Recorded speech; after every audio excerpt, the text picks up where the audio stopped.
Afternoon, this video documentation is in regards to the Depot E90 chassis headlights, mainly dealing with the V1, V2s. V1's the clear corners, the V2 with the LED corners. Being the case that they are powered using the Angelized using the UHP ultra high powered rings. If you're having trouble with the rings in terms of that, the first thing that you want to probably look into before the rings would be actually the LED driver that regulates the currents to the rings. So LED driver will be basically a gray box. Once you open up mainly the high beam cap, which the high beam side has a bit more space in the inner housing. Once you remove the cap, you should be able to see a gray box inside there.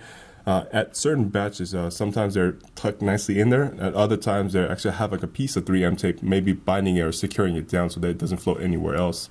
However, in the case that yours are firmly secured by a 3M tape, all I ask is if you have a panel removal tool or even like a sheath flathead tool, so you're not breaking or chipping or scratching anything internal-wise. It's pretty much just kind of wedge the tool in there so that you can free up the tape and then pop it out. Once the driver is free, you should be able to take it out by hand, which you can see this headlight has like a small piece of tape on it.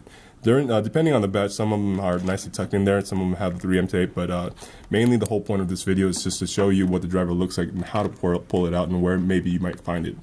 So once you pull out the driver, how to free the drivers. These two connections are actually connections to the ring itself. So again, you might want to have like a person with a nail on hand because it might be a bit difficult to pull off. Try not to just tug on the wires because often than not, if you just tug on the wires, you might separate the contact point and cause a further issue with the rings. So it's a good idea always to pull them by the plug, which if you have nails, you can grab on the trim on the sides to pull the clips out. So you freed the rings from the LED driver. These actually are the wires to the rings. Next thing you're going to be looking for is actually the LED driver's connector to the headlight's pin. So that's actually still internal. It's held down by a white clip. Sometimes it looks a bit beige, other times it's white.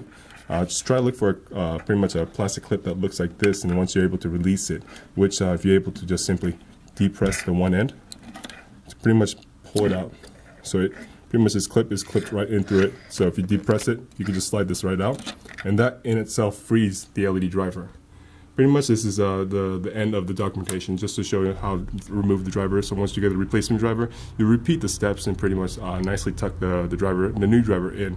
But however, if you, before doing that, if you have the headlight side off the vehicle, it might be prudent to test it by just simply connecting the main connector while you have the headlight set on the engine compartment to run the functions to make sure the rings are working with the replacement driver with no issues. This concludes the documentation. Thank you so much for your time.